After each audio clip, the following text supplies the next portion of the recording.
അതെ, ഇന്ന് നല്ല സന്തോഷമുള്ളൊരു ദിവസമാണ് കേട്ടോ. എന്താണെന്നല്ലേ, 2 ദിവസം മുന്നേ മുങ്ങിയൊരു പുള്ളി ഇന്ന് തിരിച്ചെത്തിയിട്ടുണ്ട്. ആരാന്നല്ലേ, സൂര്യൻ്റെ കാര്യം കേട്ടോ പറയുന്നത്. 2 ദിവസമായിട്ട് ഇവിടെ നല്ല മഴയായിരുന്നു. അപ്പം നല്ല മങ്ങിയ ഒരു ക്ലൈമറ്റാണ്. ഈ മങ്ങിയ ക്ലൈമറ്റ് വരുമ്പോൾ എന്തോ ഒരു ഒറ്റയ്ക്കായൊരു ഫീലൊക്കെ. എനിക്ക് മാത്രമേ ഉള്ളൂ, അത് എല്ലാവർക്കും അങ്ങനെയാണോ അറിഞ്ഞൂടാ. അപ്പോൾ ഇന്ന് ഞാൻ ആകാശം കാണിച്ചത്. എനിക്ക് സ്കൈ ഭയങ്കര ഇഷ്ടമായിട്ടുണ്ട്. നല്ല രസമില്ലേ കാണാൻ? ആ വെയിലും വെട്ടമൊക്കെ വന്നപ്പോഴത്തേക്കിന് എന്ത് രസം അത് കാണാൻ നോക്കി. പിന്നെ ഇത് വേറൊരു പ്രത്യേകതയും കൂടെ ഉണ്ട്. എന്താണെന്നല്ലേ, ഇന്ന് മദേഴ്സ് ഡേ ആണ്. അപ്പോൾ നമ്മുടെ കുഞ്ഞീസ് ക്ലാസ്സിൻ്റെ കുട്ടികളുടെ എല്ലാ അമ്മമാർക്കും ഹാപ്പി മദേഴ്സ് ഡേ. ഈ ഒരു സന്തോഷത്തിൽ എന്ത് ചെയ്യുമെന്ന് അറിയാണ്ടിരിക്കുന്ന അമ്മമാരാണെങ്കിൽ ഒട്ടും തന്നെ സമയം കളയാതെ ഈ കാണുന്ന നമ്പറിൽ കോൺടാക്ട് ചെയ്യാം.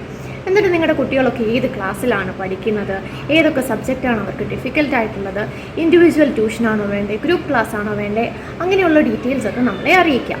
എന്നിട്ട് ഇന്ന് തന്നെ കുഞ്ഞീസ് ക്ലാസ്സിന് ഓൺലൈൻ ട്യൂഷൻ ക്ലാസ്സിൽ നിങ്ങളുടെ കുട്ടികളെ ജോയിൻ ചെയ്യിപ്പിക്കാം. പിന്നെ അമ്മമാരെ സംബന്ധിച്ചിടത്തോളം വലിയൊരു ഹെഡേക്ക് ആയിട്ടുള്ളൊരു കാര്യമാണ് ഈ കുട്ടികളുടെ പഠിത്തം എന്ന് പറയുന്നത് അല്ലേ. ഏത് ട്യൂഷൻ ക്ലാസ്സിൽ ചേർക്കും, ഓൺലൈൻ വേണോ ഓഫ്ലൈൻ വേണോ? ഞാനൊരു കാര്യം പറയാം. ഓൺലൈൻ ആണെങ്കിൽ നിങ്ങളുടെ കുട്ടികൾ നിങ്ങളുടെ കൺമുന്നിൽ തന്നെ ഇരുന്ന് പഠിക്കും. ബസ്സിൽ കയറി അങ്ങ് പോവണ്ട, നിൽക്കണ്ട, തിക്കണ്ട, തിരക്കണ്ട. അറിയാലോ ഇന്നത്തെ ഈ കാലമൊക്കെ. അപ്പോൾ വീട്ടിൽ തന്നെ ഇരുന്ന് ട്യൂഷൻ ക്ലാസ് അറേഞ്ച് ചെയ്യുകയാണെങ്കിൽ അതായിരിക്കും കുറച്ചുകൂടെ കംഫർട്ടബിൾ ആയിട്ടുള്ളത്. പിന്നെ മൂത്തയാളെ ഒരു ട്യൂഷൻ സെൻ്ററിൽ അയച്ചു, ഇളയാൾക്ക് വേറൊരു ഓൺലൈൻ ട്യൂഷൻ അറേഞ്ച് ചെയ്യുന്നു. അങ്ങനത്തെ ഡിഫിക്കൽട്ടീസ് നമ്മുടെ കുഞ്ഞീസ് ക്ലാസ്സിലില്ല.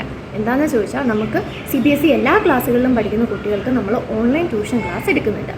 ഇനി ഒരു സബ്ജക്റ്റിന് ഒരു ട്യൂഷൻ സെൻറ്റർ, വേറൊരു സബ്ജക്റ്റിന് വേറൊരു ട്യൂഷൻ സെൻറ്റർ, അങ്ങനത്തെ കൺഫ്യൂഷൻസും ഇല്ല. കാരണം നമുക്ക് എല്ലാ സബ്ജക്ട്സും അവൈലബിൾ ആയിട്ടുണ്ട്. നിങ്ങൾക്ക് ഏതാണ് വേണ്ടതെന്ന് വെച്ചാൽ അത് മാത്രം ചൂസ് ചെയ്താൽ മതി. അപ്പോൾ ഒട്ടും തന്നെ സമയം കളയണ്ട, കോൺടാക്ട് ചെയ്തോളൂ കേട്ടോ.